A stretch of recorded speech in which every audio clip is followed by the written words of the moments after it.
Salut les petits potes, c'est Skelly. Aujourd'hui, vous l'avez vu dans le titre, on boucle ensemble mon sac pour le GR20. Puisqu'en effet, si tout s'est bien passé, au moment où sort cette vidéo, on est arrivé en Corse, vu qu'on attaque le GR20 demain. Donc envoyez de la force dans les commentaires, sachant que c'est les derniers messages que je vais pouvoir lire avant un petit bout de temps, puisqu'il n'y a pas trop de réseaux sur le GR20. J'essaierai de vous partager quelques stories de temps en temps sur mon Instagram, donc je vous invite à me suivre, le lien il est dans la description. Et nous on est partis ensemble sur ce que j'emmène pour le GR20, pour la traversée de la Corse. Juste avant, il n'y a rien du tout de sponsorisé, hein. Je me suis rien fait payer comme matos, c'est tout financé par mes propres moyens. Et justement ça c'est l'occasion, je pense qu'à la fin du GR20 je vous ferai une vidéo sur combien ça coûte, puisque moi je suis vraiment parti de zéro, du coup il a fallu que je m'équipe entièrement. Et du coup je pensais pas que c'était aussi cher, hein. Mais la randonnée en fait c'est vraiment un sport de riche si je puis me permettre.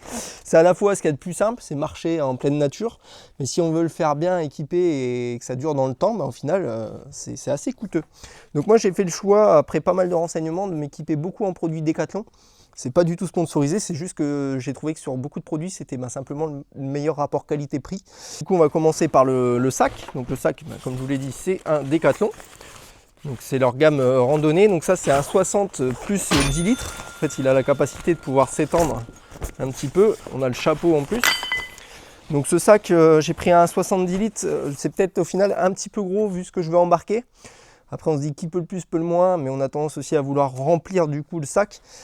Mais bon, peut-être qu'il me servira pour d'autres choses que le GR20 et je pense que d'avoir un petit peu plus au final c'est pas si mal, sachant que ça l'alourdit pas tant que ça d'avoir un sac un peu plus grand par rapport au modèle du dessous.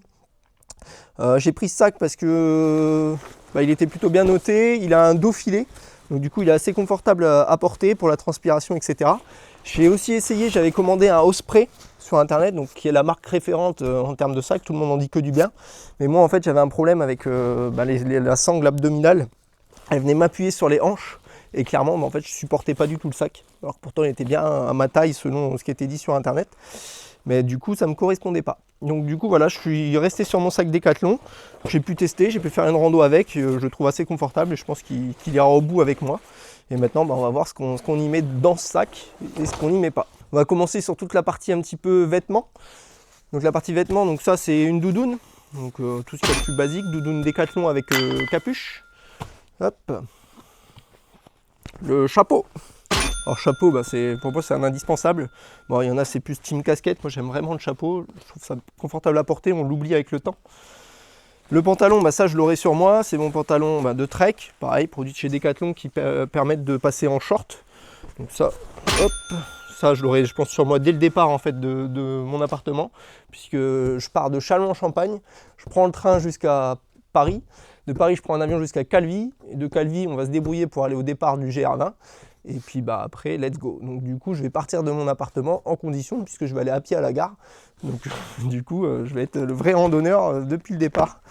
Voilà, 2 paires de chaussettes. Donc une sur moi et une qui sera en train d'être lavée pendant. Donc la particularité, c'est pareil, c'est des Décathlon, mais elles sont en laine mérino. Donc ça, je connaissais pas du tout la laine mérino avant de m'intéresser à la randonnée au GR20. C'est une laine qui permet de ne pas garder les odeurs, donc vraiment pratique.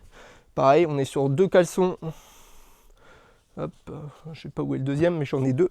2 caleçons en laine mérino, donc un sur soi, un que je pourrais laver et faire sécher en attendant. J'ai une sous-couche en laine mérino également, donc ça va être peut-être pour les matins si c'est frais ou pour dormir le soir s'il fait frais. Hop, on continue. Donc j'ai le haut en laine mérino qui va aller avec. Donc pareil, une petite couche en plus. Hop. Après, ça c'est une deuxième doudoune que j'avais achetée. Elle n'avait pas la capuche, elle était un peu petite au final. Donc je l'ai gardée, c'est ma femme qui la prend quand on se balade ensemble. Mais celle-là, je ne vais pas la prendre avec moi. J'avais acheté un poncho aussi. Certains disent que le poncho c'est pratique parce que ça permet de se couvrir de la pluie et de couvrir le sac à dos en même temps. Mais pour le GR20, c'est pas conseillé, puisque avec ça, en fait, ça fait une cape devant et on ne voit pas ses pieds. Et vu que c'est assez technique, le GR20, ça peut être assez dangereux de partir avec un poncho. Donc moi, je n'ai pas fait le choix du poncho. Enfin, du moins pour le GR20, je ne le prendrai pas. J'ai fait le choix de partir sur une hardshell. Donc c'est vraiment un coupe-vent, les Kawaii coupe-vent pour la pluie et pour le vent. Donc, 2 usages en un. Et du coup, j'ai le pantalon de pluie qui va aller avec si vraiment il pleut fort. Voilà. Sachant que dans le sac, il y a un sursac, des sacs étanches dans le sac. Et je me demande si je ne vais pas mettre aussi une énorme poche plastique, une sorte de gros sac poubelle pour mettre toutes mes affaires dedans pour être sûr de ne pas prendre la pluie si on se mange un orage assez puissant. Après on continue, donc j'ai ma petite banane, puisque en effet sur le GR20 je vais pas prendre mon portefeuille. Le portefeuille il est trop lourd, j'ai plein de cartes, il n'y a rien qui m'intéresse là-dedans. Je vais juste prendre une petite banane avec une pièce d'identité, un peu d'espèces, et puis tout ce qui va bien pour vivre sur le camp. Hop, quoi d'autre? Bah, la serviette, il va bien falloir se doucher quand même sur place. Donc une petite serviette en peau de chamois, donc ce qui permet d'être beaucoup plus léger, de sécher assez rapidement. Je me demande même si je vais pas la recouper un petit peu, ça me paraît assez grand, je suis pas sûr d'avoir besoin réellement de toute cette taille de serviette. Les fameux sacs étanches qui vont me servir à compresser mes affaires et à les re-rendre étanches même dans le sac, pour tout ce qui va craindre un petit peu l'humidité et la pluie. Hop. Le fameux deuxième caleçon. Tac. Et qu'est-ce que j'ai d'autre là? Un short, oui. Je pense que je vais prendre un short en plus. Parce que si à un moment donné je dois faire la lessive de mon pantalon short, bah, je serais content d'avoir un petit short à côté pour mettre, parce que sinon je n'ai pas d'autres affaires. Donc vraiment c'est assez léger. Je pense que je vais retirer la ceinture. Mais voilà, d'avoir un petit short en rab, je pense que ça mange pas de pain. On verra le poids du sac total après, avant le départ. Hop. Un petit tour de cou aussi appelé le buff. Donc ça c'est pour moi un indispensable, ça permet de faire tellement de choses. Soit typiquement de s'en servir comme un tour de cou, mais si on a froid aux oreilles, on peut également le mettre au-dessus. On peut s'en servir vraiment comme bandeau pour les oreilles. Il y en a qui s'en servent même comme oreiller. Ils vont mettre la doudoune dedans, en faire une boule et servir d'oreiller pour le soir. Donc vraiment ça pèse rien, ça prend pas de place. Et c'est un des indispensables pour moi. Après, je me suis longuement posé la question, est-ce que je prends des couverts ou pas? Là, j'ai mon petit kit de l'armée, donc avec un couteau, un tire-bouchon, une fourchette, une cuillère. Je pense que je vais le prendre quand même avec moi. Bon, ça pèse un petit peu, mais c'est pas non plus dramatique. Ça, je vous en parle juste après. Je pense qu'on a fait un petit peu près le tour des vêtements que je vais embarquer pour le GR20. Si ce qu'il n'y a pas là, c'est 2 t-shirts, parce qu'ils sont lavés, au final je les mets tout le temps. C'est mes t-shirts en laine mérino, donc ils sont d'une couleur un peu tan, donc moi ça me va très bien pour l'airsoft aussi. Et en plus de ça, c'est des t-shirts qui sèchent rapidement, qui n'ont pas d'odeur. On les a utilisés en OP sur l'airsoft. Enfin, je sais pas s'il y en a qui ont déjà fait des OP d'airsoft, on transpire beaucoup. Le lendemain, le t-shirt, on le reprend, il est sec, il sent rien. Vraiment, c'est bluffant. Donc du coup, c'est des t-shirts que je mets même pour le sport. Je m'y habitue à porter la laine mérino. Au début, ça méritait un petit peu, mais au final, après quelques passages en machine, ça ne mérite plus du tout. Mon corps s'y est habitué. Donc du coup, là, ils ne sont pas présents sur la vidéo, mais j'ai 2 t-shirts en laine mérino également. Voilà pour les habits. On va passer un petit peu maintenant sur la partie un peu plus technique. Donc les chaussures. Donc j'ai fait le choix de partir sur des La Sportiva. Donc le modèle exact, je vous mettrai la référence en commentaire. Oui, pareil, si j'ai le temps, avant de partir, je vous remettrai toutes les références de ce que j'utilise en commentaire, sinon je le ferai à mon retour. Ces chaussures, je les aime vraiment beaucoup, elles sont très confortables. Elles m'ont fait une petite ampoule au tout début, donc j'espère que ça va aller quand même pour le GR. Normalement, je l'ai fait quand même pas mal de kilomètres avec, donc maintenant elles sont faites. Mais voilà, c'est le choix, donc des mids, je suis parti là-dessus. Une paire de bâtons, donc ça c'est un indispensable pour ceux qui veulent se lancer sur le GR. Au début on pensait pas forcément que c'était très utile d'avoir des bâtons, mais au final avec le poids du sac à dos, etc., c'est vraiment un indispensable. Ceux-là ils ont la particularité, c'est qu'ils sont pliables. Donc c'est des bâtons de chez Decathlon aussi. On continue, j'ai l'impression de faire un petit peu vendeur de téléachat, mais voilà, j'espère que ça vous intéressera en tout cas.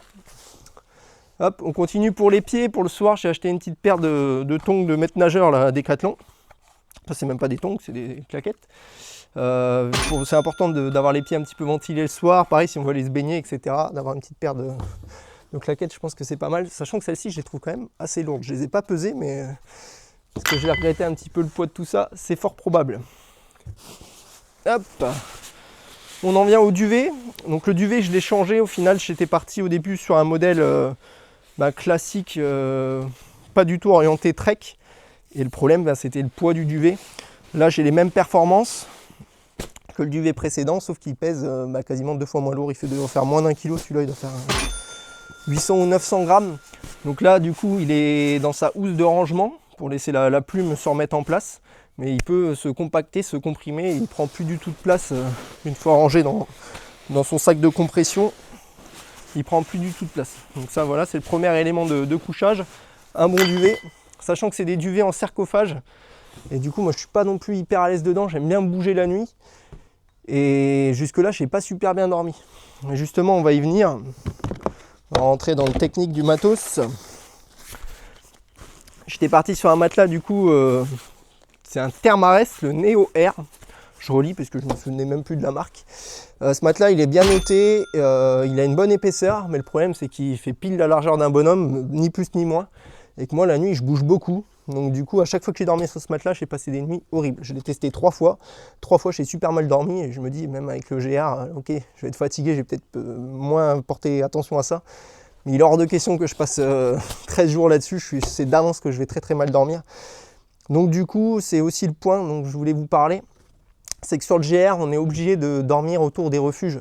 En fait, on ne peut pas bivouaquer en pleine nature sur le GR20 puisque c'est un parc national tout du long, ça a été réglementé. Je pense que c'est pour éviter aussi tout ce qui est incendie, à faire des feux un peu à droite à gauche, etc.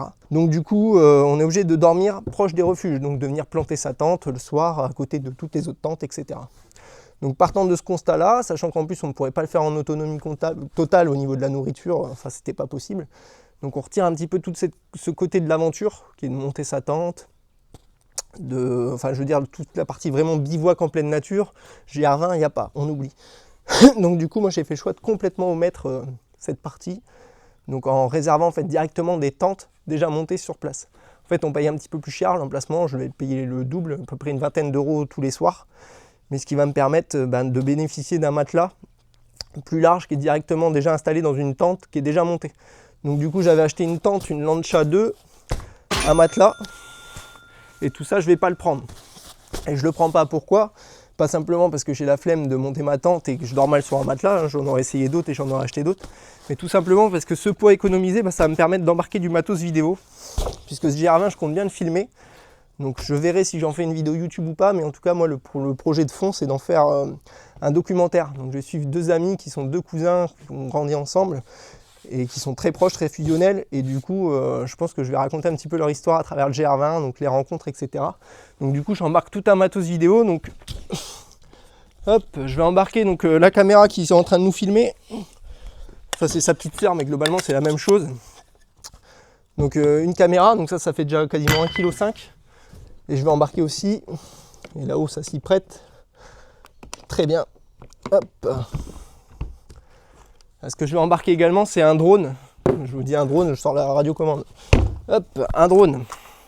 Et là, ce drone-là, en fait, j'avais 2 options. Soit j'utilisais tout le matos un peu réduit, la facilité en soi. Donc un petit Mavic 3 Pro, GoPro, etc. Ça peut faire des beaux souvenirs. Mais là, j'avais envie de passer un petit peu un cap et de me challenger à faire un vrai documentaire. Donc du coup, j'embarque mon vrai matos de production.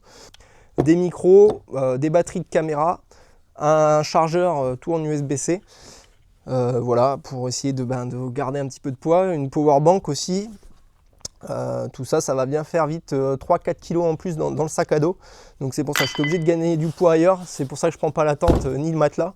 En plus de ça, pour moi ça va être un petit peu plus de confort. Je pense qu'en arrivant sur le camp, de savoir qu'on a déjà une tente qui nous attend et de ne pas galérer à trouver sa place pour se faire une place autour des autres tentes, etc.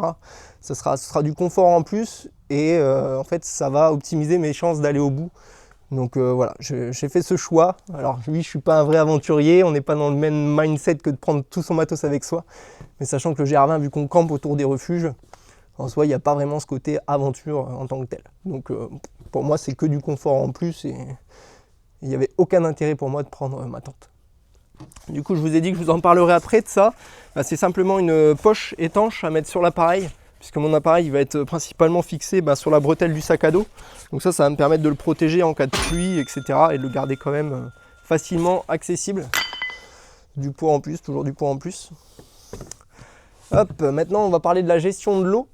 Donc c'est hyper important sur un GR de bien être hydraté, de bien boire.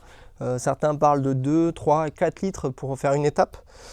Donc nous, je pense qu'on va essayer de faire à peu près une étape par demi-journée, globalement, c'est à peu près ça. Sachant que la deuxième demi-journée, on ne va pas doubler, donc on va s'en servir pour se reposer et se poser un petit peu au refuge. Donc du coup, moi je pars sur 3 litres d'eau. Donc j'ai 2 litres de Camelback. La gourde, j'ai pris une gourde filtrante, mais qui ne me va pas du tout au final. Donc là, je suis en train d'essayer de trouver une autre solution, puisque le problème, c'est qu'elle est en plastique rigide. Et du coup, en fait, je voulais me servir de ma gourde pour remplir mon Camelback. Sauf que je peux pas, parce qu'il faut une action de succion pour faire marcher le filtre, ou alors de presser la gourde. Mais vu qu'elle est en plastique rigide, je peux pas.